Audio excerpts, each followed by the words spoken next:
Where am I? Am I real? Do I exist? Do I exist? Don't think too hard.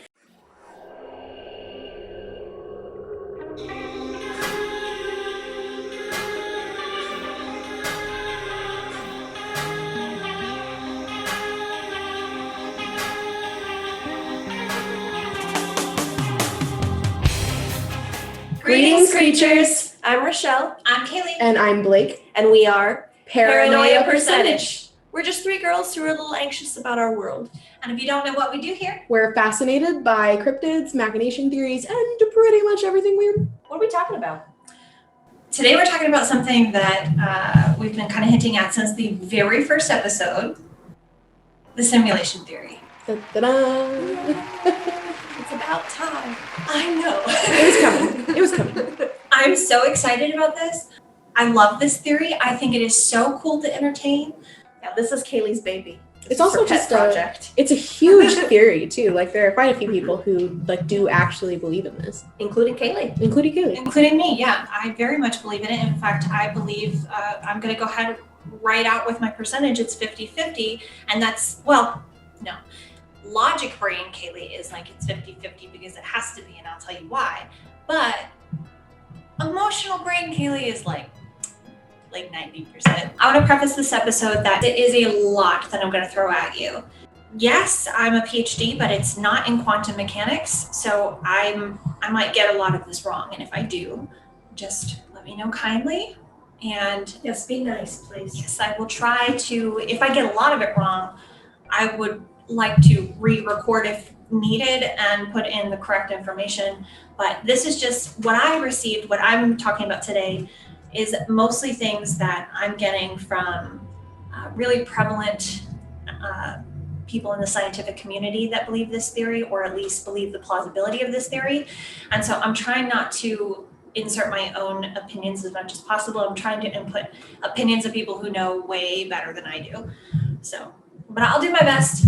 And some of it, if you guys have questions along the way, or if you guys have questions in the comments, I will try really hard to answer them. But again, I'm not a quantum physicist. So the people that I'm taking all this information from are Nick Bostrom, who's a philosopher at the Future of Humanity Institute at the University of Oxford. That made it really, really popular. Neil deGrasse Tyson, who is an astrophysicist and planetary scientist and author. And Elon Musk, who is, we all know him as the meme lord, but he is an industrial designer and engineer and founder of SpaceX. What is simulation theory? It is a proposal that, or theory, or hypothesis. It's also called the simulation hypothesis. It's the proposal that all of reality as we know it could be an artificial digital construct. Okay, so this just popped into my head and I have to say this. What? Simulation machination.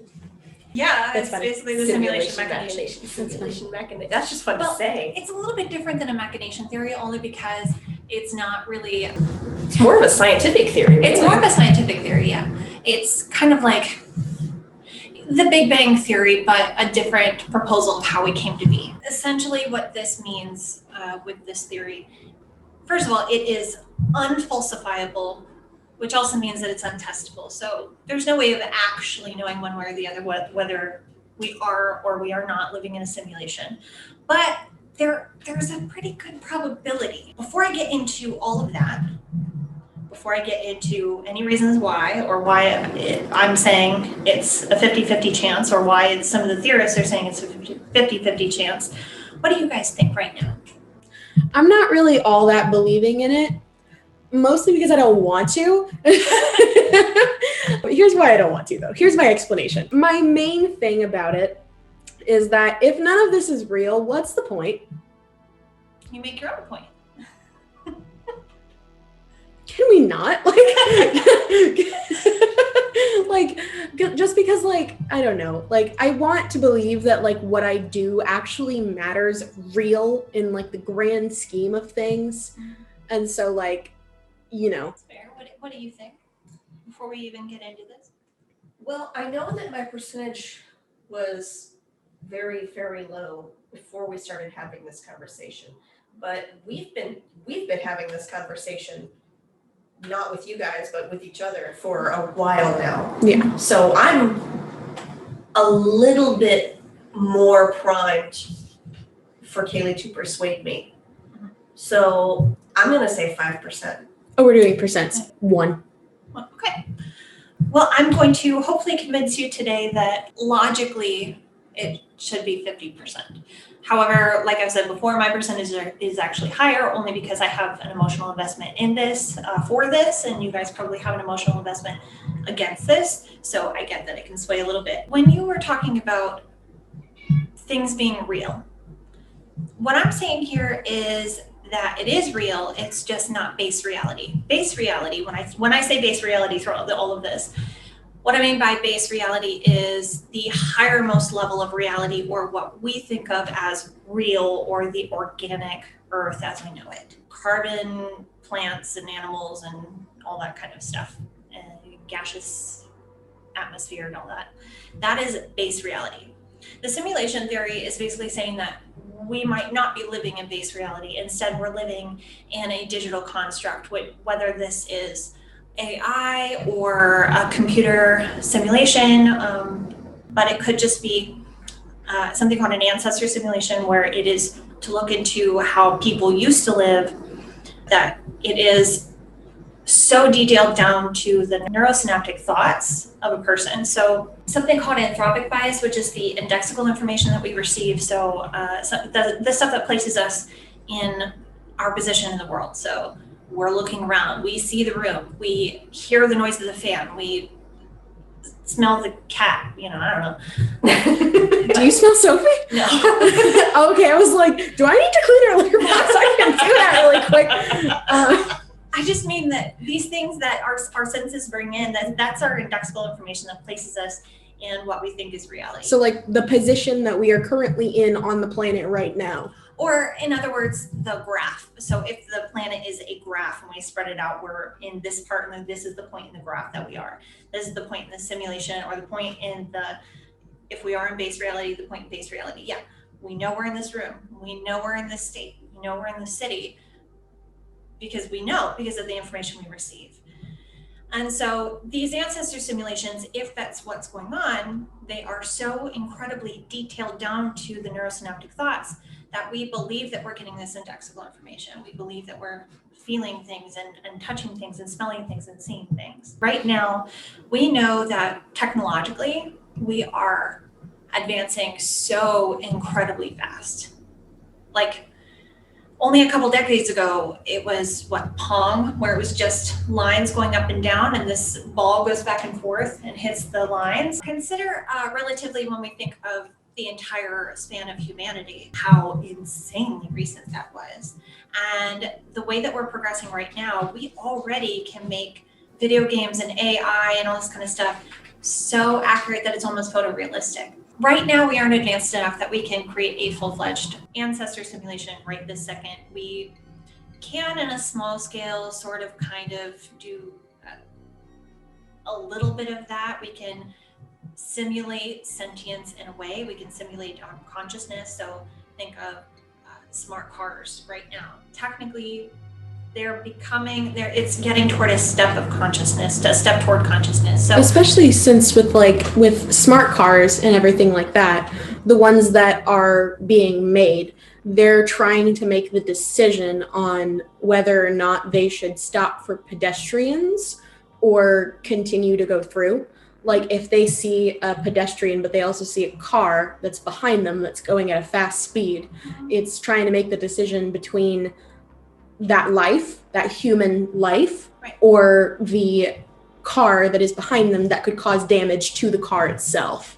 Right, and that is that includes the indexical information that we receive to place ourselves in the world.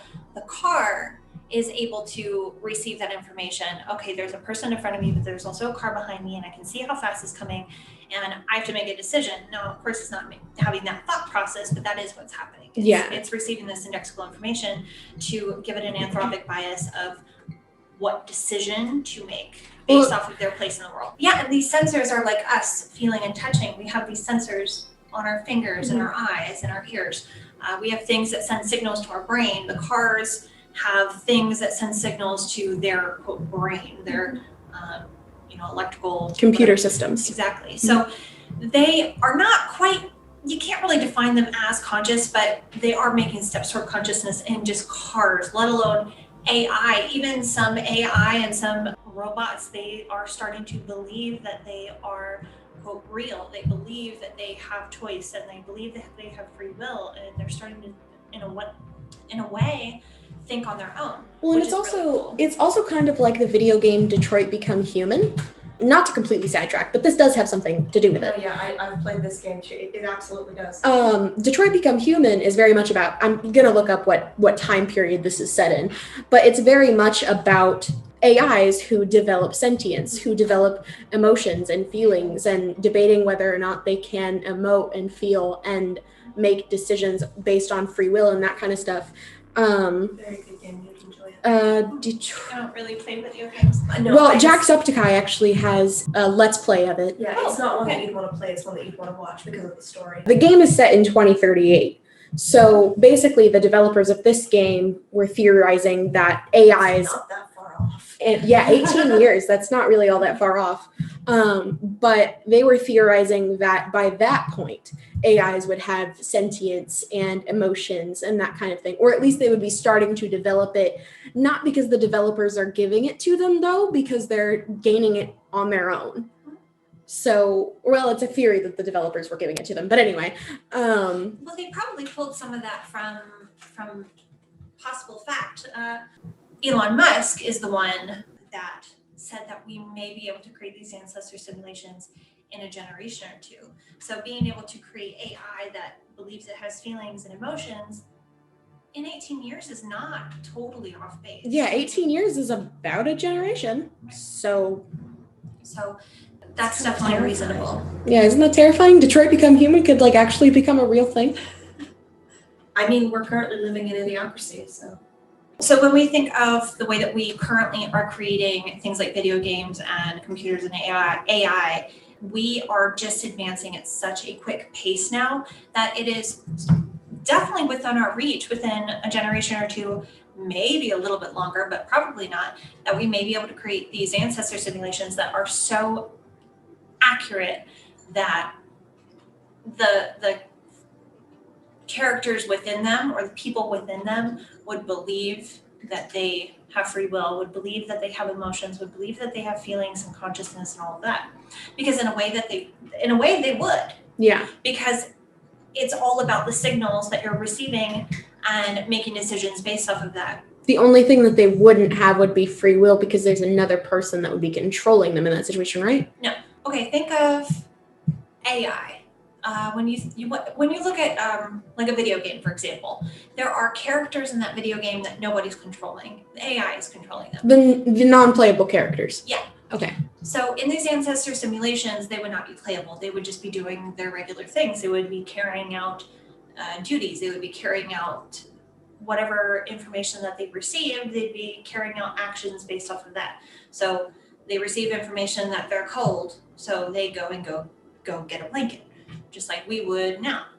So there's nobody controlling them. Yeah. I mean, some people believe that there might be people controlling, but as far as coming from these theorists, they don't believe that there would be people controlling these characters. So wait a minute. Let's go back to these non-playable characters. That's not us. No, that is us, apparently. If We're we're- non-playable characters. Yes. If we're in a simulation, then we're non-playable characters because we aren't in a video game, we're in an ancestor simulation. I'm just using video games as an analogy to help kind of visualize it. Yeah. I'm just trying to wrap my head around it because if we are non-playable characters, then we should not be sentient. With the technology that we have today, we currently cannot make non-playable characters sentient. However, in a generation or two, we will be able to do that. We will be able to make them believe that they are sentient. Okay. And therefore, if we're in a simulation, we would have to be in a simulation that is so incredibly detailed that we believe that we are sentient. That seems like an incredibly mean trick to play on said characters. Yeah. To make them believe that they're sentient. They don't make you believe. It's kind of like setting the AI up to just go and create itself and build itself, and we're becoming more and more advanced by ourselves. It just sort of runs itself. We might know within our lifetime for sure, one way or the other, whether we are or we aren't. Yeah. It's coming up real soon, which is pretty crazy. It's terrifying. It's cool. I don't find it terrifying at all. I find it terrifying. Horribly depressed now. That's why I say I don't want to believe it's real. Right now, as we create AI at the moment and the way that it can create itself, we don't even have to program every single thing that's in, say, a game, for example. Not that this would be a video game, this would be a simulation, not a game, but to help visualize. Because we feel it, it must exist. Because we have to sense it in order for it to exist. And the earthquake doesn't have to be programmed when we don't feel it. Therefore, the earthquake doesn't exist when we don't feel it. Okay. Or if we don't pick it up on our machinery that we're using to pick up the seismic waves. And because we're using machinery that picks up on the seismic waves, then it has to exist because we're picking up the information. Okay. So it's all about programming. We don't have to have the entire universe programmed all at once, only the things that need to be programmed at a time. Okay, that makes sense. That would also make it easier, be able to happen faster for us to be able to have these ancestor simulations that are that detailed, because it only comes down to sensory information. You get the sensory information, you have a tool that you are looking with your eyes, so therefore the tool must pick up this information. So then it exists and then it's programmed. There are some theories that suggest that maybe if we're in a simulated universe that literally all of it is programmed all at once, but to make it use less energy, make it so that we can actually possibly do this within a generation or two, more than likely we would have to instead focus on the neurosynaptic thoughts of what happens in our brains. Yeah, because that would also be rough on the people in base reality, whoever they are, to program everything. It would be way easier for the base reality civilization to create it using thought process by thought process. Right. Using sensory information rather than programming the entire universe all at once, and that's just all.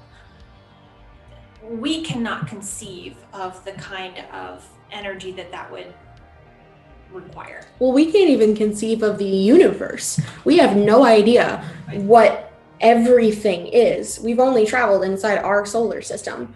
So we don't even know what's beyond that. We have some tools that'll measure that stuff, but then you kind of think, okay, does it actually exist, or is it only programmed when we look through tools that show us these things? There's the universe, and then which is who knows how big, and then there's the observable universe, which is possibly really small. We don't know. It could be all the universe for all we know, but the observable universe is still relatively small when we really consider how big the universe could actually be. Yeah. And it would just be, to us, inconceivable that an AI could be programmed for the entire universe. It's just impossible. Sorry, I can't hear the word inconceivable and not think of Princess Bride.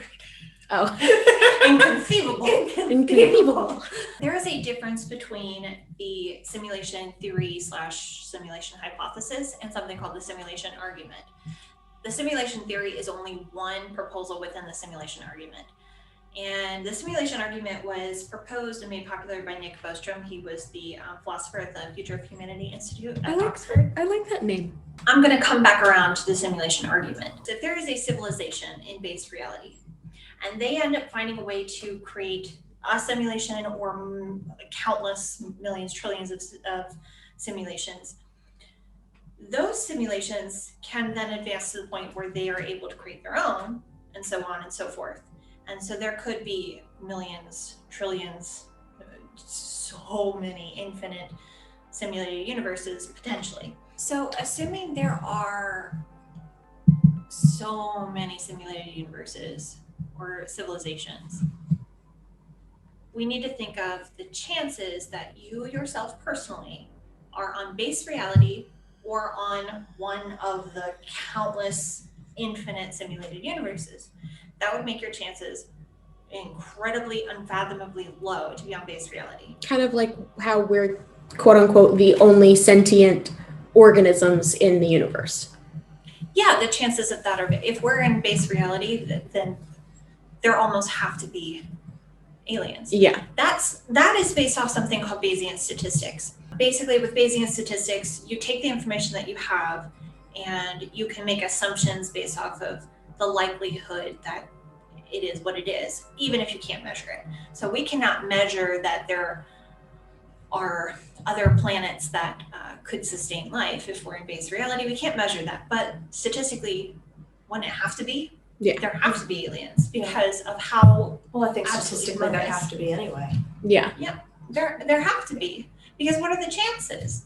So same with this, if we're looking at Bayesian statistics with this, is that one base reality and infinite simulated realities, the chances of you yourself personally being placed on base reality are just like insane. However, it kind of thankfully goes a little bit in our favor with some things that both Nick Bostrom himself said and Neil deGrasse Tyson said. Neil deGrasse Tyson brought up a really good point. Now, he himself was under the assumption of, okay, the Bayesian statistics do suggest that we have to be, almost statistically have to be in a simulated universe. But then he suggested something that since all of these simulated universes have one thing in common, that they themselves can create a simulation themselves. So, in order for the next one to happen, one has to be able to create it. So he was like, that must mean that we are either in base reality or we're the last one in the chain because we do not currently have the technology to be able to create an ancestor simulation.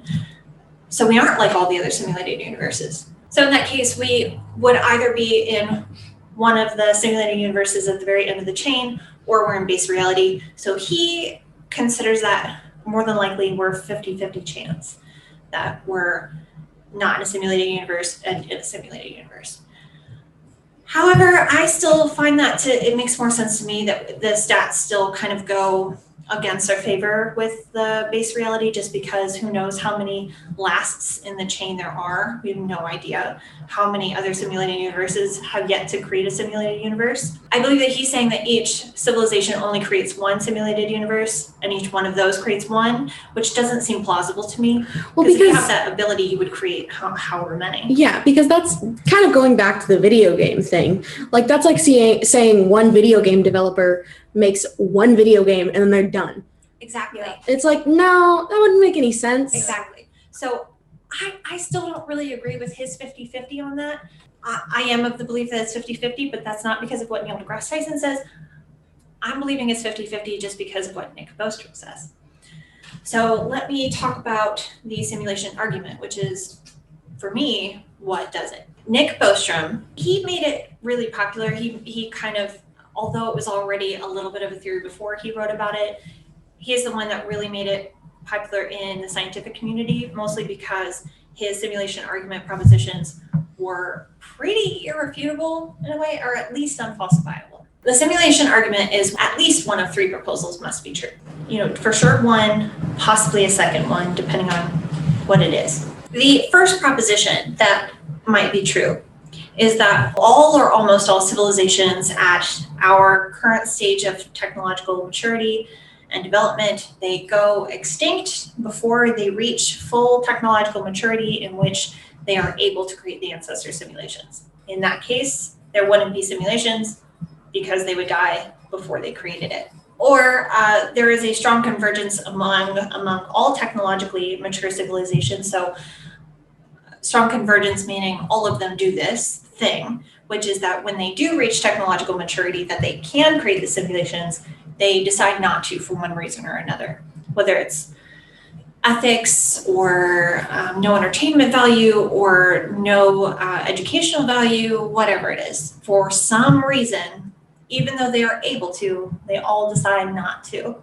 And in that case, the simulations cannot continue. Third proposition is that we're living in a simulation. So at least one of these three has to be true. They can create them and they decide not to, or they go extinct before they can create them, or they can create them, they decide to, therefore we are in a simulation. Let's say that a civilization creates an ancestor simulation. That would rule out that civilizations go extinct before they can reach this technological maturity because they've created it.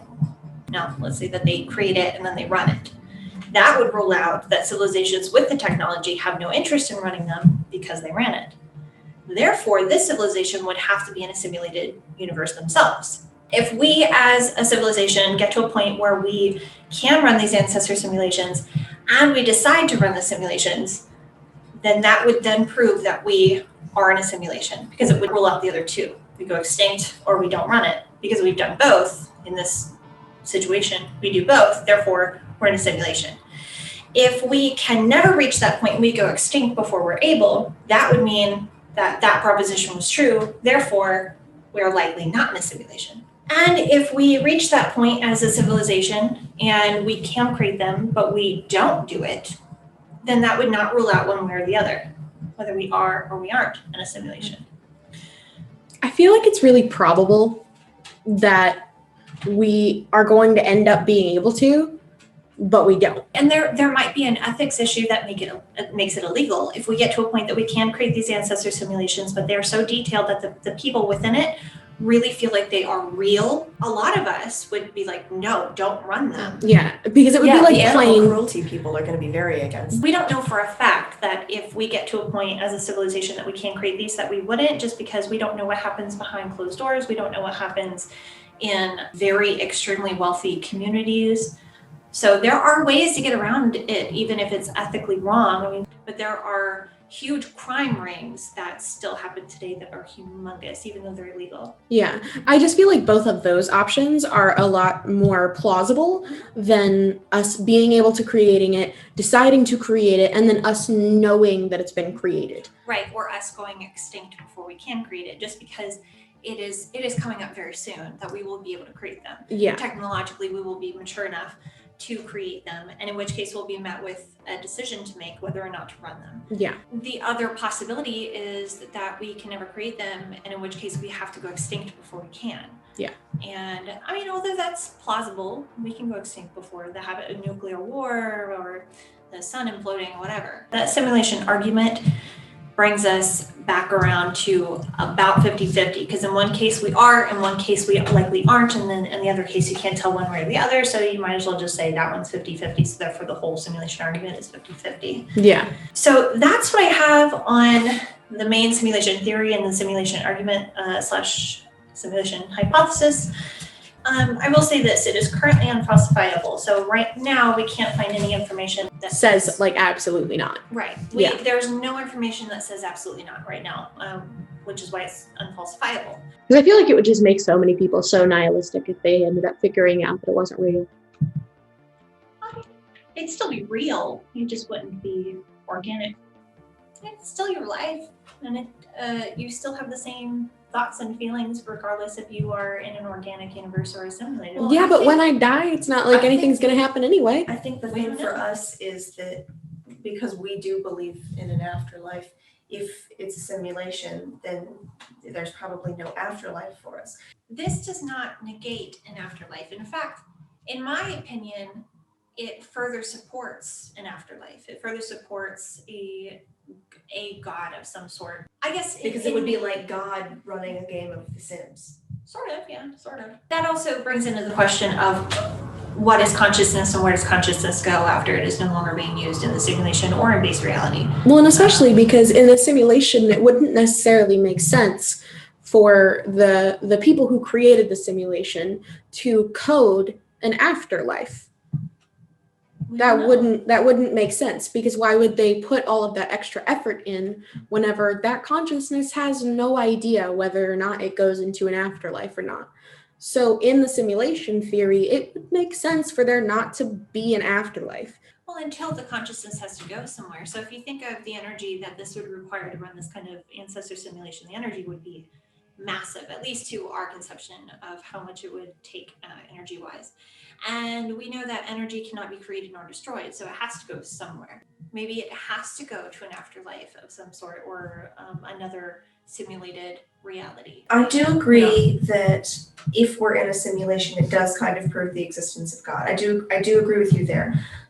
The part that I'm shaky about is whether or not it proves the existence of God. It doesn't prove that there's an afterlife for us. And if there's no afterlife for us, that's the part that's depressing. That is fair. I think just because of the energy thing, that for me it makes the idea of God and an afterlife make more sense to me. Because to me, there would be two possibilities for afterlife. Either there isn't one, or if it's part of the programming, if the afterlife is part of the programming, then it could be different for each AI.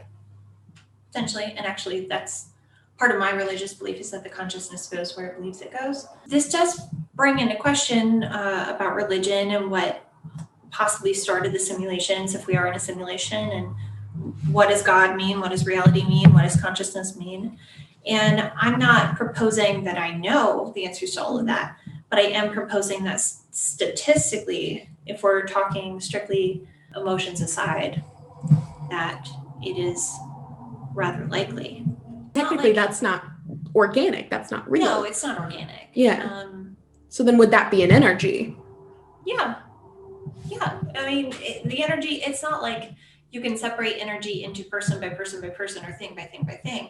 Energy is the entire everything as we know it. And it just happens to be that things will use different kinds of energy as they go.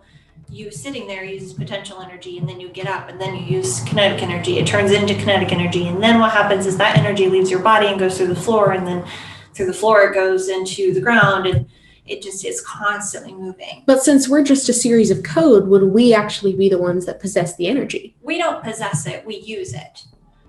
So if you are, let's go back to video games. So you're running a video game. The video game itself needs this amount of energy to run, and the entire game would use the same energy throughout. So our quote unquote afterlife is just going back into the game. Going into another level. Maybe another game or another level of reality. Who knows? That would suck. Who knows? Because then our consciousness wouldn't be going there. It would just be the energy. Well, not necessarily. It could be the consciousness too. Yeah. Well, because technically in this theory, we don't have consciousness. That's another thing of like, how do you define consciousness? Will we actually have consciousness? If we think we have consciousness, then therefore we have consciousness, or is it we think we have consciousness? According to but we don't Rene actually have Descartes, consciousness? yes. I mean, that's his famous quote, I think, therefore I am. If you believe you have consciousness, then you have consciousness. Check out part 2. I'm going to be talking about some things that, in my opinion, make more sense if we were in a simulated universe rather than base reality. I'm Kalie. I'm Rachelle. And I'm Blake. And we were Paranoia Percentage. You can find us on Twitter at Paranoia Percent, Tumblr as PDubs Podcast, and Facebook and Instagram as Paranoia Percentage.